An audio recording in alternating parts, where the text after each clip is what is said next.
1000 வருடங்களுக்கு முன்னால் சங்க இலக்கியங்களில் கல்வியை பற்றி என்ன சொல்லி இருக்கின்றார்கள்? மாணவர்களுக்கு கற்றுத்தரக்கூடிய ஆசிரியர்கள் கல்வியினுடைய பொருளை முழுமையாக புரிந்திருக்கின்றீர்களா? புரிய வேண்டும் என்பதற்காக இதனை கூறுகின்றேன்.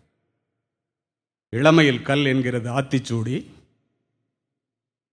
கல்வி கரையில கற்பவர் நாள் சில என்கிறது நாலடியார், என்னென்ப ஏன எழுத்தென்ப இவை இரண்டும் கண்ணென்ப வாழும் உயிர்க்கு என்கிறான் வள்ளுவன். என்னும் எழுத்தும் கண்ணனத்தகும் கைப்பொருள் தன்னில் மெய்ப்பொருள் கல்வி என்கிறது கொன்றைவேந்தன். கற்கை நன்றே கற்கை நன்றே பிச்சை புகினும் கற்கை நன்றே என்கிறான் அதிவீர ராமபாண்டிய மன்னன் நருந்தொகையிலே. பிச்சை எடுத்தாவது படிடான்ட்டான். இப்படிப்பட்ட ஒரு புனிதமான ஒன்றை பெறுவதற்காக உங்களிடத்திலே மாணவர்கள் வருகிறார்கள். ஆசிரியர்களே, அதோடு விட்டார்களா? ஏராள செல்வத்தை ஈதலினும் பிள்ளைக்கு சீராய் தரும் கல்வி சீர் என்கிறது நபிமொழி குறள். அரும் பரிசு பிள்ளைக்கு 1000 ஈதலினும் பெரும் பரிசு கல்வி என பேசி என்கிறது மேலது. மன்னரும் மாசர கற்றோனும் சீர்தூக்கின் மன்னரில் கற்றோன் சிறப்புடையோன். மன்னருக்கு தன் தேசமல்லால் சிறப்பில்லை, கற்றோர்க்கு சென்ற இடமெல்லாம் சிறப்பு. மன்னனா இருந்தா கூட அந்த நாட்டில் தாண்டா அவனுக்கு மரியாதை. ஆனா கற்றவனாக இருந்தால் சென்ற இடமெல்லாம் சிறப்பு. அதனால படிறான்.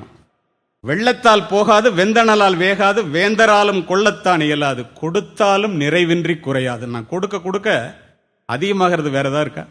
உற்றுளி உதவியும் உருபொருள் கொடுத்தும் பிற்ற நிலை முனியாது கற்றல் நன்றே பிறப்போர் அன்ன உடன் வயிற்றுள்ளும் சிறப்பின் பாலால் பெற்ற தாயும் மனம் தெரிவாள்.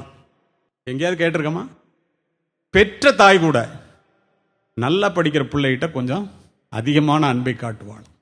ஒரு குடி பிறந்த பல்லோருள்ளும் மூத்தோன் வருகவென்று அழைக்காது அறிவுடையோனார் அரசும் செல்லும். அரசன் கூட மூத்தவனை வாடான்னு கூப்பிடாம யாருகிட்ட அறிவு இருக்கோ அவன்கிட்ட தான் ஒப்படைப்பான அரசாட்சி. வேற்றுமை தெரிந்த நாற்பாலுள்ளும் கீழ்ப்பால் ஒருவன் கற்பின் மேல்பால் ஒருவனும் அவன் கற்படுமேண்டான். எந்த ஜாதி, எந்த மதம், எந்த குலம் படிச்சிருந்தா பாக்கியெல்லாம் அது கீழடா. அதற்கு பின்னால் வந்த பாரதிதாசனோ எல்லா நலமும் ஈந்திடும் கல்வி இல்லா வீடு இருண்ட வீடுங்க.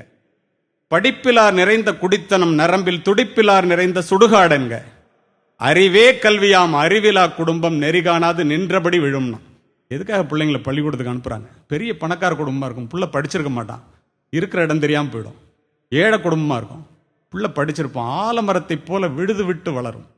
பணக்காரர்களினுடைய மாளிகையிலே பிறக்கின்ற பிள்ளைகளினுடைய கால்களை கூட தாங்குவதற்கு தோள்கள் காத்திருக்கின்றன. நம்மை போன்ற ஏழைகளின் குடிசைகளிலே பிறக்கின்ற பிள்ளைகளினுடைய தோள்களுக்கோ சுமைகள் காத்திருக்கின்றன.